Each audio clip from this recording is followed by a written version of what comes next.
स्त्री को अपने धर्म का पालन, पति की आज्ञा का पालन करना चाहिए। अभी बिगड़ा हुआ कितना भी कुमार्ग पर चलने वाला हो, अगर पत्नी चाहे तो पति को धर्म के मार्ग पर ले आती है, इसलिए उसे धर्म पत्नी कहते हैं। धर्म पति कोई नहीं कहता, धर्म पत्नी। और ये जिम्मेदारी माताओं की बनती है। पहला, बच्चों को परिवार में जो भी संस्कार है ये माताओं का कर्तव्य है। और माताएं चाहें तो अपने बच्चों को संस्कार, सबसे पहली गुरु अगर कोई है तो मां। अपने बच्चों को जैसा बनाना चाहे बना सकती है। इधर करदम जी ने कहा, मैं तुम्हारी क्रियाओं से प्रसन्न हूं, कुछ इच्छा हो तो मांगो। देवहूति ने कहा, महाराज मैं चाहती हूं मैं आपकी साधना में, आपकी भजन में मैं बात। प्रजापति, इसको ब्रह्मा जी ने अध्यक्ष बनाया। ये कर्मकांडी है। दक्ष कर्म बहुत करता है, यज्ञ बहुत करता है, और कर्म कांड करने वाले की पदोन्नति बहुत होती है, उसकी पद प्रतिष्ठा बहुत बढ़ती है। दक्ष ने भी कर्म कांडी था, पदोन्नति हुई, यज्ञों का अध्यक्ष बना दिया। और सबसे छोटी बेटी थी सती, और सती का विवाह भगवान महादेव के साथ में कर दिया। अब महाराज कभी कभी क्या होता है, बड़े आदमी के संपर्क में आने से हम अपने को उससे भी बड़ा,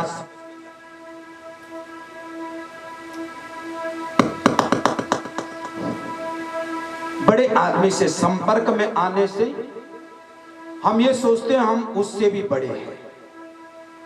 दक्ष का संबंध जब से भगवान महादेव से हुआ, वो अपने को महादेव से भी बड़ा समझने लगा। एक बार दक्ष ने को जब अध्यक्ष बना दिया तो उसने सभा का आयोजन किया ब्रह्मलोक में। सबको पता लग जाए मैं अध्यक्ष बन गया, मेरी प्रमोशन हो गया, मैं पदोन्नति हो गई। अब सारे देवता पहुंच गए, लेकिन दक्ष ने कहा सबसे बाद में जाऊंगा, मान का भूखा। अब महाराज दक्ष आया, लेकिन सब लोग खड़े उठे, लेकिन ब्रह्मा जी पिताजी हैं और भगवान शिव भी खड़े नहीं उठे। अध्यक्ष, कोई किसी भी सभा का अध्यक्ष वो सबसे अंतिम में बोलता है, लेकिन ये अध्यक्ष पहले ही बोलने लग गया। सभा को संबोधित करते हुए दक्ष ने कहा, सुनो, सूर्यताम ब्रह्म ऋषयो में सहदेवा सहग्नया साधो नाम पुरवतो पित्रम नान चमत्सरा। सुनो, ऐसे असभ्य लोग ऐसी विशिष्ट सभाओं में नहीं आने चाहिए, ऐसे विशिष्ट सभाओं में नहीं आने चाहिए। और भगवान शिव की निंदा करने लगा। ये मरकट लोचन, बंदर की तरह आंख, शमशान में रहने वाला, निंदा स्तुति से परे है महादेव। समझ लेना, जिस दिन तुम्हें मान और अपमान का तुम्हारे ऊपर कोई फर्क ना पड़े, समझ लेना भगवत कृपा होने वाली है। कोई फर्क ना पड़े, मान सम्मान की इच्छा ना रहे। भगवान महादेव बिल्कुल शांत रहे। लेकिन भगवान महादेव के जो सेवक थे, नंदी आदि गण, उनको बहुत बुरा लगा। वहां विवाद होने लगा। और हमारी जो संस्कृति है उसमें 3 शब्द है, वाद, विवाद और संवाद। वाद विद्वानों के बीच में होता है, वाद से वाक्य प्रकट होते हैं। विवाद मूर्खों के बीच में होता है और विवाद से विषाद प्रकट होता है। संवाद संतों के बीच में होता है और संवाद से शास्त्र प्रकट होते हैं। भगवान महादेव ने देखा यहां विवाद होता है, यहां से चलो, उठ करके चले गए। अब जब चले गए यहां से, लेकिन पीछे पीछे गण भी चले। इधर एक दूसरे को सांप दिया। महाराज, इधर भगवान महादेव आए तो सती से कुछ नहीं बताया। सामान्य कोई व्यक्ति होता तो अगर ससुर जी से झगड़ा होता तो घर आके पत्नी से भी झगड़ता, लेकिन भगवान महादेव घर में कुछ नहीं थे। और इधर कहते एक बार भगवान महादेव और मां सती अगस्त्य ऋषि के यहां राम कथा सुनने गई। राम कथा मुनिवर जब खानी। दक्ष ने एक बहुत बड़े यज्ञ का आयोजन किया और यज्ञ का आयोजन किया, सभी देवताओं को बुलाया, लेकिन भगवान महादेव को नहीं बुलाया। और इधर भगवान शिव ने जब सती ने कहा मैं परीक्षा लूंगी और सीता का रूप धारण किया, तो भगवान ने महादेव ने त्याग कर दिया था। इसने मेरी मां का रूप धारण किया, अब यही तन सती भेंट मोहि नाही। अब इस तन से सती के साथ में भेंट नहीं हो सकती।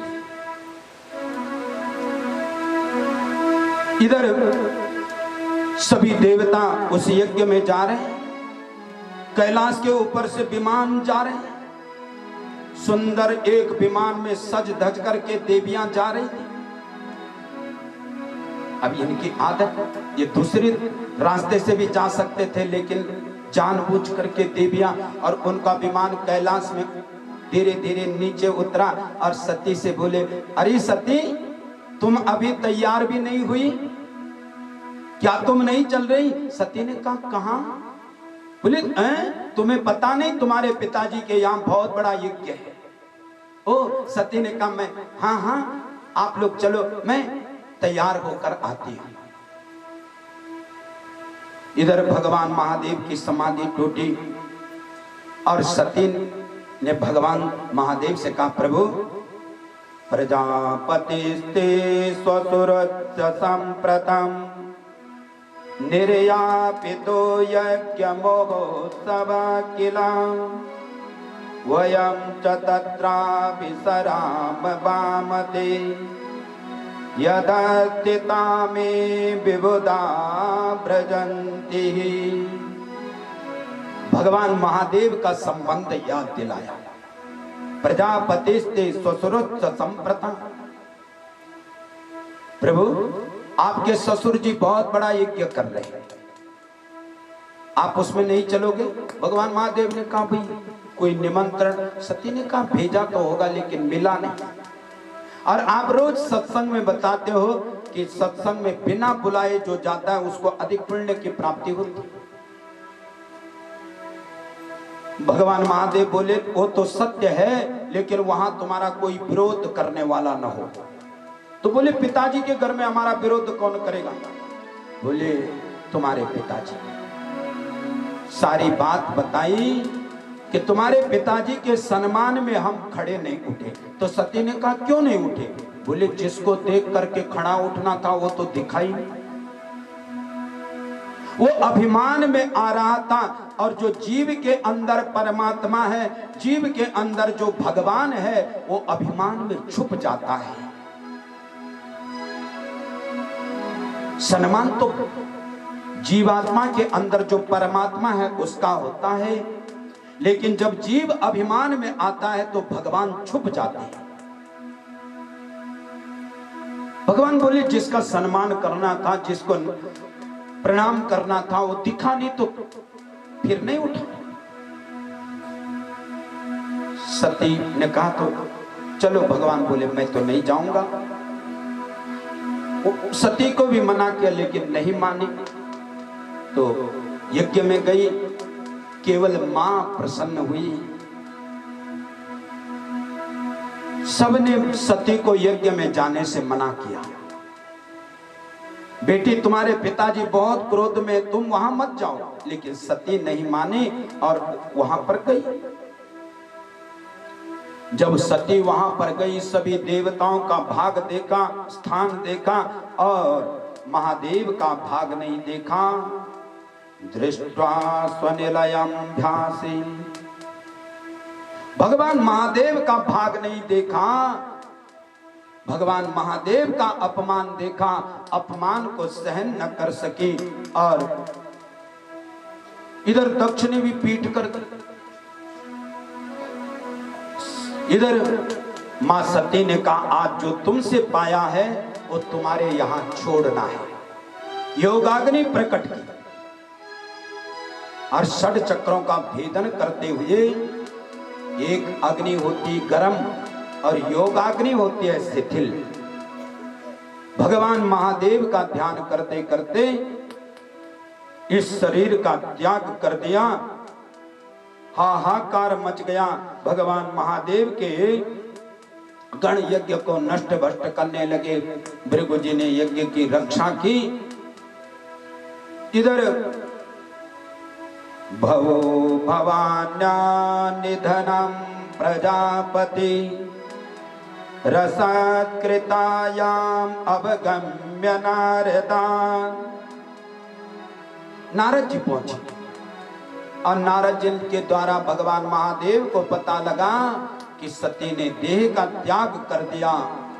भगवान महादेव की आंखों से अश्रु बिंद टपके, खड़े उठे, अपनी जटा शिला पर पटकी और उस शिला के खंड खंड हो गए।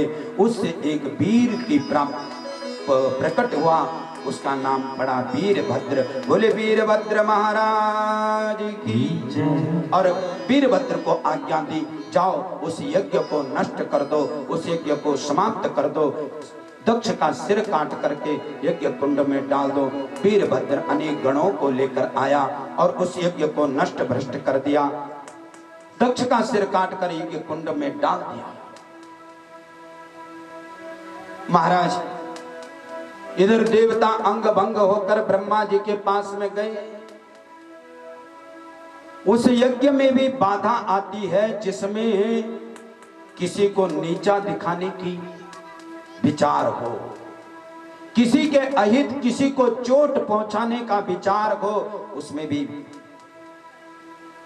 विघ्न आते हैं। और उस यज्ञ में ब्रह्मा जी नहीं, ब्रह्मा यानी विधि, विष्णु यानी व्यापकता, शिव यानी कल्याण। यज्ञ में विधि होनी चाहिए, सबके कल्याण की भावना होनी चाहिए, नहीं तो उस यज्ञ में भी विघ्न आते हैं। सब देवताओं को लेकर ब्रह्मा जी, विष्णु जी भगवान महादेव के पास में जा रहे, लेकिन महादेव पर कोई फर्क नहीं। अभी थोड़ी देर पहले क्रोध किया था और अभी कैलाश में सनत कुमारों को सत्संग का उपदेश दे रहे हैं। सब देवता पहुंचे हैं और भगवान महादेव की प्रार्थना कर रहे हैं। आइए 2 मिनट हम भी भगवान महादेव को वंदन करें। बोले शंकर भगवान की जय, भक्तवत्सल भगवान की जय। कैलाशों मां भोलेनाथ संगमा विराज रिधि वो, कैलाशों मारेगा बाबा हो संग भोलेनाथ जय हो।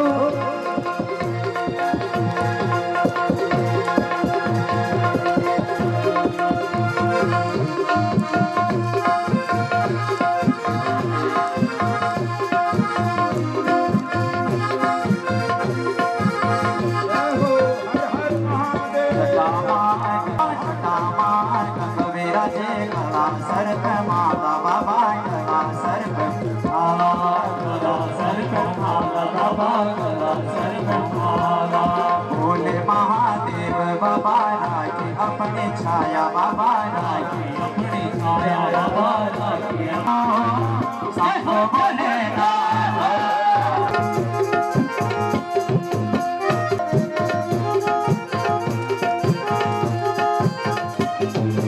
एक हाथ डमरू बाबा है, कमर त्रिशूल बाबा है, कमर त्रिशूल बाबा है।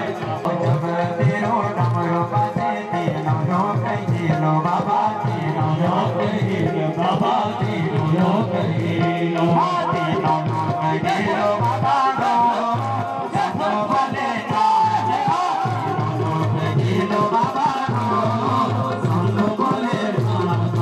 कैलाशों मारेगा बाबा रो संग भोलेनाथ, कैलाशों मारेगा बाबा हो संग भोलेनाथ।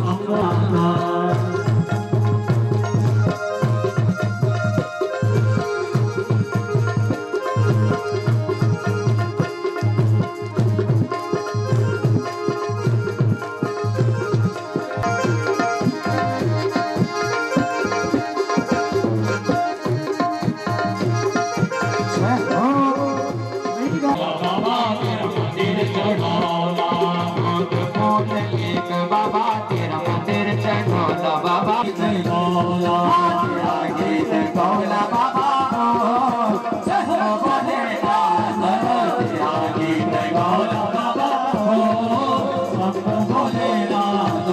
कैलाशों मारेगा बाबा संग भोलेनाथ, कैलाशों मारेगा बाबा संग भोलेनाथ। संगमा विराज रही हो पार्वती माता, संगमा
राम